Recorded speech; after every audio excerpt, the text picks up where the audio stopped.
granite in the Great Pyramid, if you look at the famous King's Chamber, its walls and its roof are, the ceiling of the King's Chamber are all made with gigantic granite blocks. What if everything we've been told about how the ancient Egyptians cut granite is physically impossible?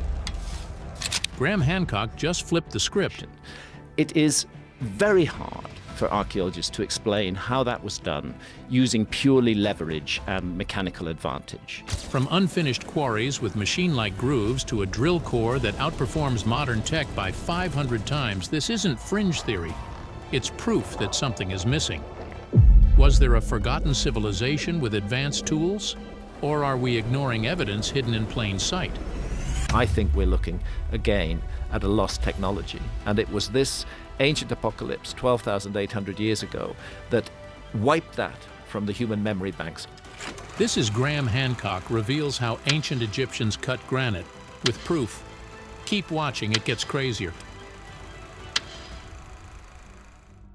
Beyond copper and sand. For centuries, mainstream archaeology has maintained that the massive granite blocks used in the Great Egyptian Pyramids were shaped using copper chisels, stone hammers, and sand. However, Graham Hancock has outrightly rejected this conclusion. Drawing on the known laws of physics rather than personal bias, Hancock concluded that cutting granite with copper is nearly impossible. On the Mohs scale, which measures a material's resistance to scratching, copper ranks around 3, while granite sits between 6 and 7. A softer material cannot efficiently cut a harder one. It would simply wear down before making any significant progress. Experimental archaeologists attempting this method confirmed the issue. Using copper drills and sand abrasives, they worked within the bounds of mainstream Egyptology, avoiding modern tools. After many hours of continuous labor, the drill had penetrated only a few centimeters. The copper wore down. The sand barely abraded the stone, and progress was nearly zero. The researchers themselves described the process as painfully slow and impractical. Despite these limitations, Egypt is filled with extraordinary granite works. Obelisks carved from single blocks weigh hundreds of tons. Stone vessels feature walls as thin as eggshells, perfect symmetry, smooth interiors and exteriors, and corners aligned at precise 90-degree angles. Ancient records support these achievements, yet they challenge common sense. How could such precision have been achieved with primitive tools? The Serapeum of Saqqara makes this question unavoidable. Beneath the desert lies a system of tunnels housing 24 colossal granite boxes, each weighing between 70 and 100 tons and standing approximately 11 feet tall. Each was carved from a single stone transported from distant quarries. Modern measurements reveal surface deviations of just thousandths of an inch, an accuracy that rivals that of modern industrial machining. This level of tolerance is comparable to that required by modern aerospace manufacturers for jet engine components, which are produced in climate-controlled facilities using computer-guided machinery. Achieving such tolerances today requires stable machinery, controlled motion, and consistent precision. Manual carving always produces irregularities, yet these blocks are uniform and smooth, resembling machine-planed stone. Visible tool marks suggest minor variations consistent with slight linear irregularities or wear over millennia, not the unpredictability of human hands. Hancock followed this evidence to the quarries themselves. He observed unfinished cuts displaying straight channels, consistent widths, and smooth walls. The grooves on partially detached blocks indicated repeated uniform passes, more consistent with saws or advanced cutting tools than pounding stones. The problem, Hancock argued, is not a lack of imagination among archaeologists, but a failure to reconcile physical evidence with accepted narratives. To accept copper chisels as sufficient, one must ignore hardness ratios, manufacturing tolerances, experimental shortcomings, and the sheer scale of the work. Egyptology has often mistaken repetition for proof. In Hancock's words, any sort of explanation, when repeated many times, becomes accepted, even when it fails basic mechanical tests. And this is why so many pieces of history have become lost. From this, Hancock proposed an alternative. If granite could not have been cut with primitive tools, then something is missing from the story. Either the Egyptians had tools or techniques we no longer recognize, or they inherited knowledge from an earlier forgotten civilization. The stones do not lie, and this thought process marked the beginning of his challenge to conventional history. The terror of the Younger Dryas. According to Graham Hancock, the technological knowledge behind the pyramids did not originate in dynastic Egypt. Still, it can be traced back to the end of the last ice age during the Younger Dryas. At this time, temperatures across the northern hemisphere dropped abruptly, ice sheets expanded, sea levels fluctuated violently, ecosystems collapsed, and many large ice age animals disappeared within a short span. From this global catastrophe, Hancock proposes the existence of an advanced civilization previously unknown. He describes it as a worldwide culture that was interconnected yet lacked centralized power, monopolies, or destructive politics. Despite its sophistication, this society could not survive the Younger Dryas intact. Its cities and technological systems were destroyed, leaving behind only scattered remnants. This hypothesis remains highly controversial within the archaeological community. Mainstream archaeologists argue that no physical evidence, no cities, artifacts, or written records have been discovered that definitively prove such an advanced global civilization existed. The monuments Hancock cites as remnants have conventional archaeological explanations. Hancock argues that these remnants are what we now recognize as unexplained ancient monuments, ruins without clear historical origins, and myths preserved through folklore. Central to his narrative are the survivors of the catastrophe. He describes them as skilled navigators, engineers, and astronomer-priest nomads who preserved fragments of their lost knowledge. In the aftermath, they traveled across the world, encountering hunter-gatherer populations that had endured the collapse. To preserve what they knew, they taught. Over time, these teachings laid the foundations for new post-cataclysmic societies. Because this knowledge appeared extraordinary to isolated populations, the teachers themselves were eventually mythologized as gods, culture bringers, or civilizing heroes. Within this framework, Egypt becomes one of the primary recipients of this inherited knowledge. Hancock suggests that Egypt's monumental architecture was not an experimental beginning, but the application of techniques already well understood long before dynastic times. This interpretation shifts the origins of large-scale stone construction away from the pharaohs and back into deep prehistory. At this stage of his thesis, Hancock offers more questions than firm conclusions. He maintains that the pyramids were built by the Egyptians, but were not invented by them.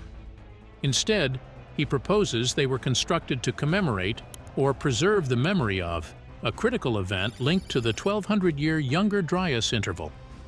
Certainly, astronomy in ancient Egypt was a spiritual rather than a scientific pursuit. There's no doubt about that.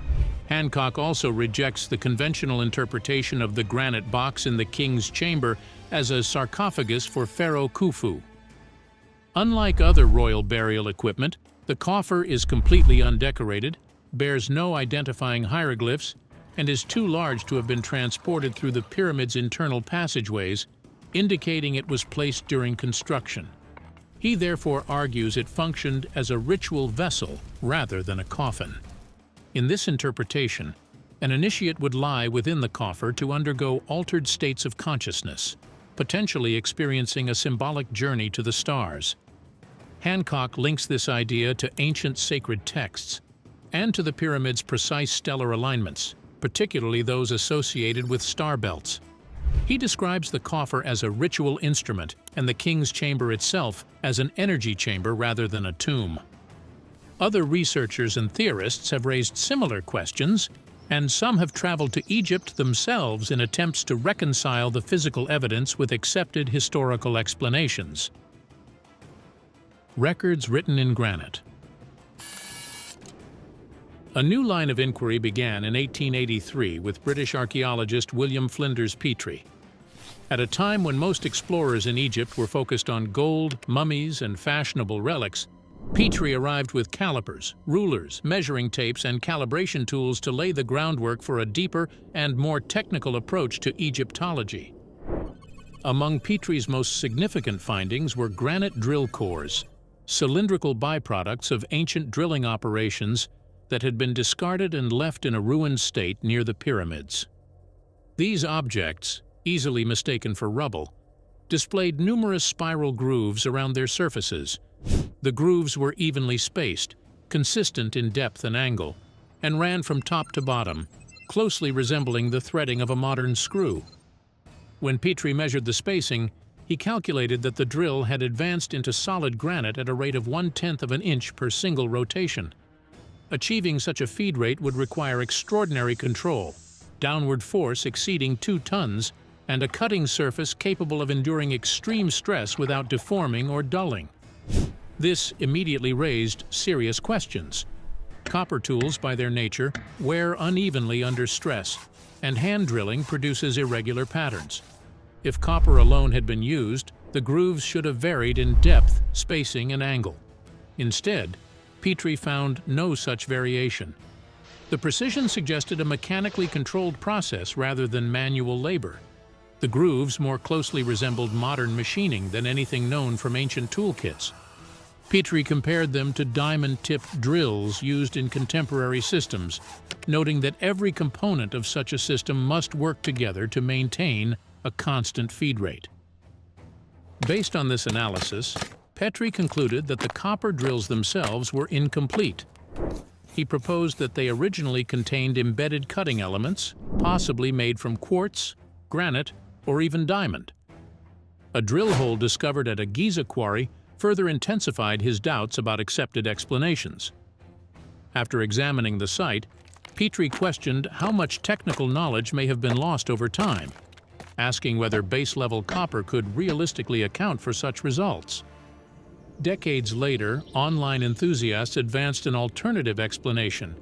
They argued that the tools were complete and that the real mechanism lay in the use of quartz sand and water. In this model, the copper drill did not cut the granite directly. Instead, the harder-than-granite sand acted as the abrasive agent.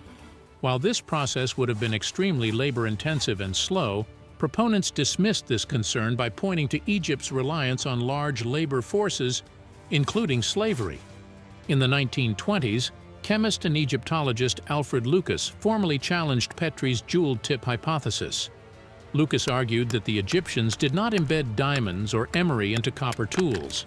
Instead, he proposed using a loose abrasive powder composed of finely ground quartz mixed with water.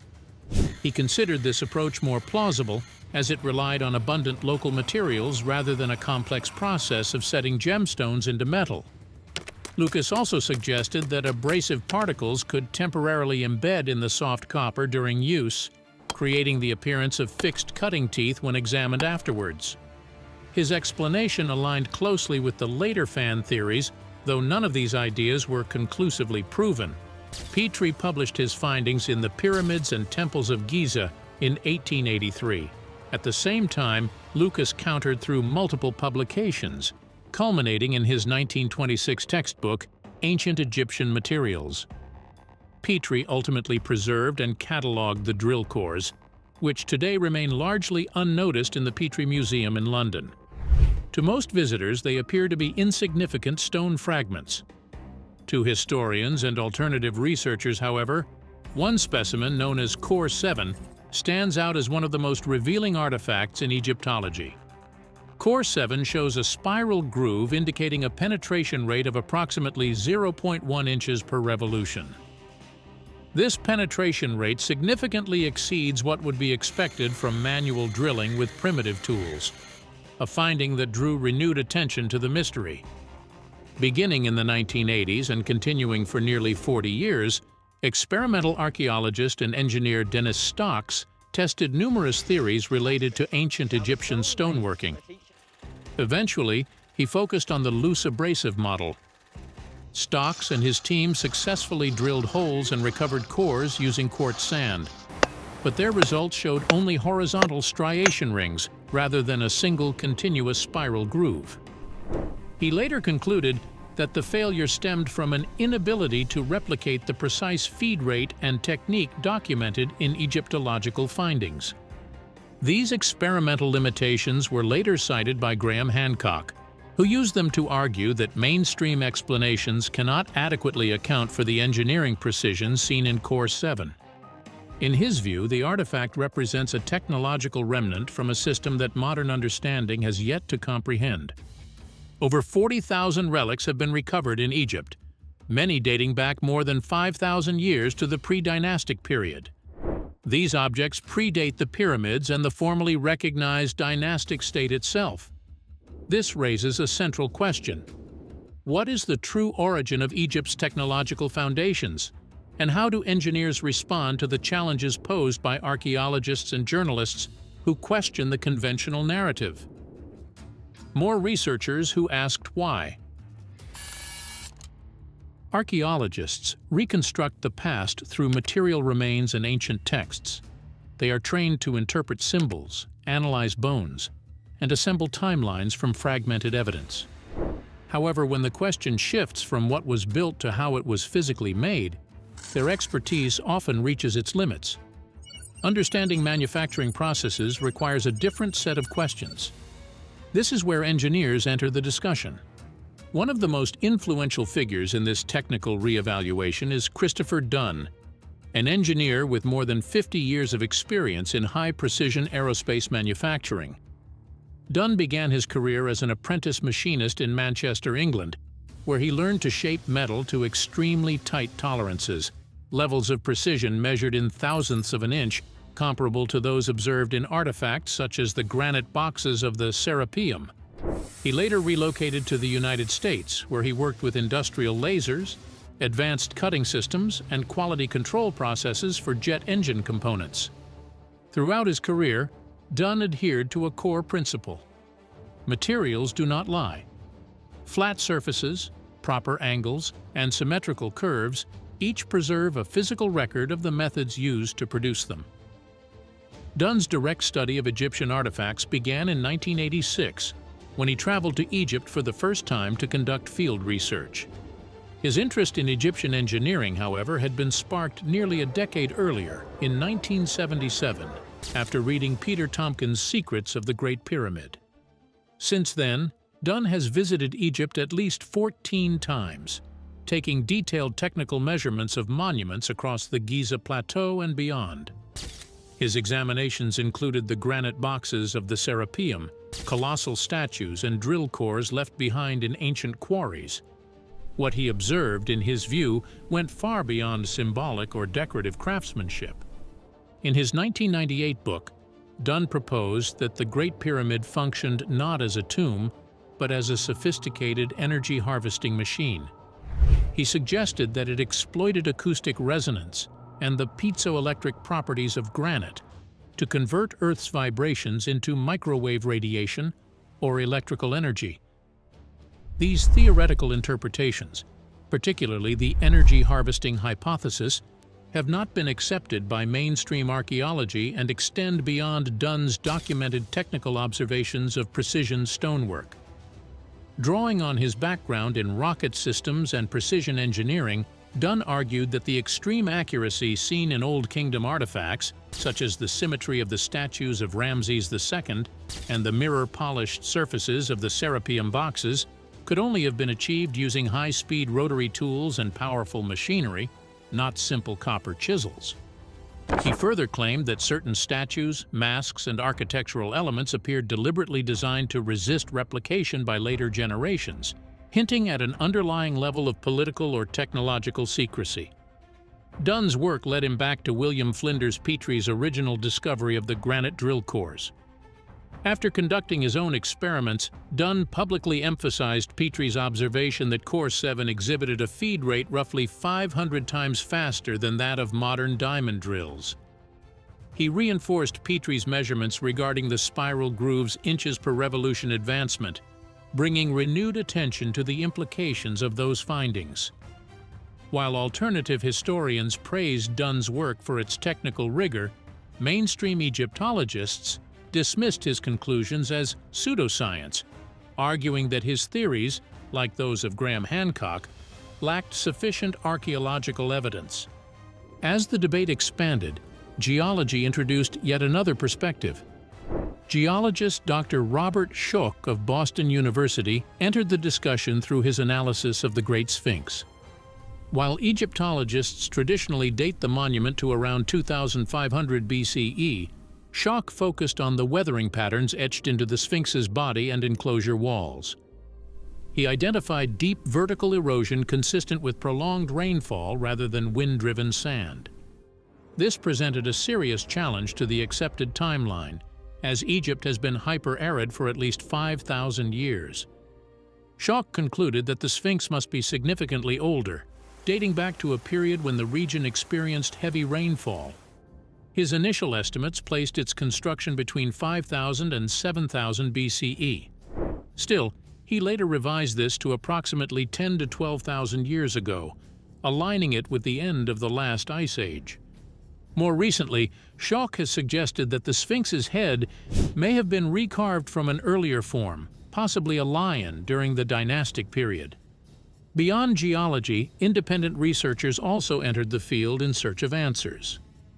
One such effort came from Leonard Gorelick, an orthodontist, and John Granite, a biomaterials scientist. Beginning in 1983, the duo helped transform the study of ancient stoneworking by applying modern forensic techniques to archaeological artifacts. They were the first researchers to use scanning electron microscopy to analyze stone tool marks.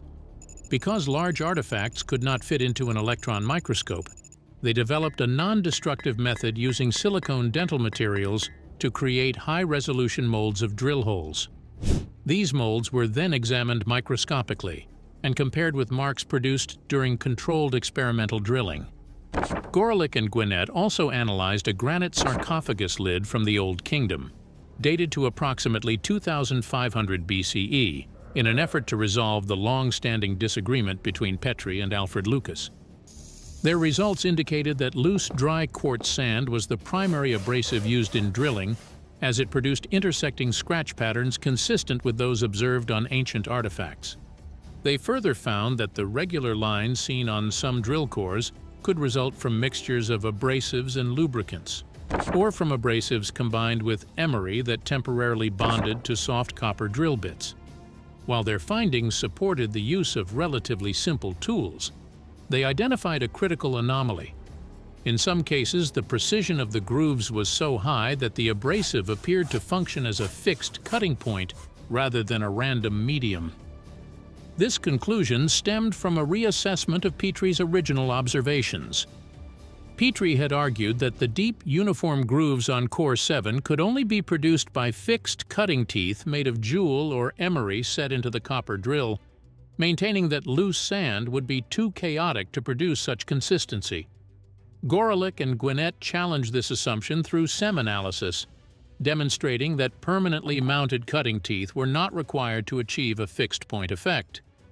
They identified the process responsible as lapping. During drilling, hard abrasive grains, such as emery or corundum, can become temporarily embedded in the soft copper surface. For brief intervals, these grains behave like fixed cutting points, carving deep, regular grooves into the granite before breaking free or wearing away. This mechanism explains how highly uniform grooves could form without advanced tooling, while also exposing the limitations of traditional explanations when confronted with extreme precision. In effect, this work debunked the claim that the copper drill preserved in the museum was incomplete. What was missing was not a component of the tool, but detailed knowledge of the technique itself. While many questions were resolved through this research, others remain unanswered. The issue is no longer whether these anomalies exist, but why they persisted for so long, despite decades of technological advancement and investigation. Closing the pyramids. The questions raised by Core 7 and the Serapeum boxes have led researchers to seek additional evidence within the pyramids themselves, but that search has become increasingly restricted. In 1993, a tightly controlled engineering project inside the Great Pyramid of Giza triggered one of the most controversial episodes in modern Egyptology. The project began with a practical concern. Rising humidity inside the pyramid threatened the integrity of its granite blocks. To address this, the German Archaeological Institute in Cairo contracted German robotics engineer Rudolf Gantenbrink to design and install a permanent ventilation system within the pyramid's internal shafts. Gantenbrink largely funded the project himself. To complete the task, he designed a compact robot, Upuat-2, specifically built to navigate the pyramid's narrow internal passages. These shafts, commonly referred to as air shafts, measure only about 8 inches square, far too small for human access. Their purpose had remained uncertain for generations. With approval from the Institute's director, Dr. Rainer Stadelmann, and authorization from Egyptian antiquities officials, including Dr. Zahi Hawass, Gantenbrink was cleared to investigate the shafts leading from the Queen's chamber. The task was considered low risk and of limited archaeological significance. No major discovery was expected. Upuat-2 was equipped with lights, a camera, and a caterpillar-style tread system. It moved by pressing against the shaft's ceiling and floor using a high-pressure lead screw, allowing it to climb steep enclosed surfaces. In March 1993, the robot entered the southern shaft of the Queen's chamber and transmitted live footage from an area sealed for more than 4,000 years. After traveling over 200 feet, the robot encountered an unexpected termination. The shaft did not open to the exterior or connect to another chamber. Instead, it ended at a carefully finished limestone slab embedded with 2 small copper pins placed symmetrically.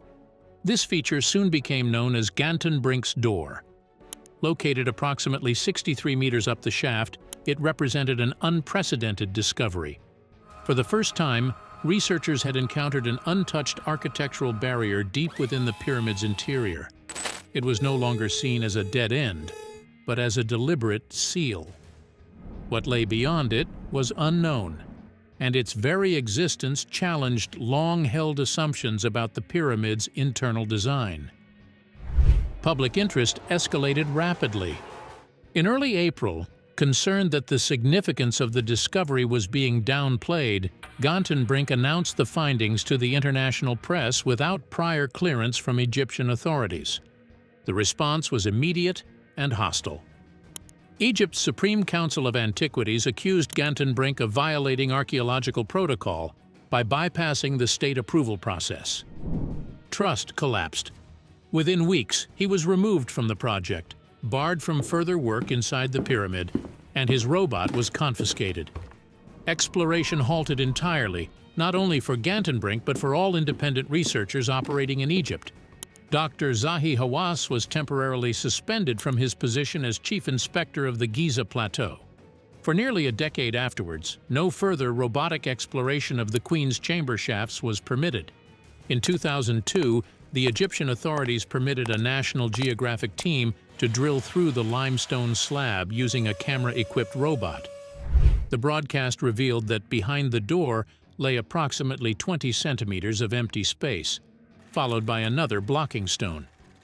When a camera was eventually inserted beyond that second barrier, no hidden chamber was found, only the end of the shaft.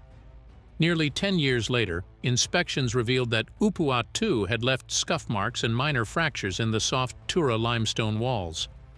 In response, the Supreme Council of Antiquities banned the use of all existing robotic designs within the pyramid. To resume exploration under stricter control, Egyptian authorities organized what became informally known as a monopolized Robot Olympics. The competition was held inside a full-scale replica of the Queen's chamber shaft. The winning design came from the University of Leeds. Their robot, named Jedi, used a gentler inchworm-style motion, gripping the shaft walls without treads to reduce surface damage.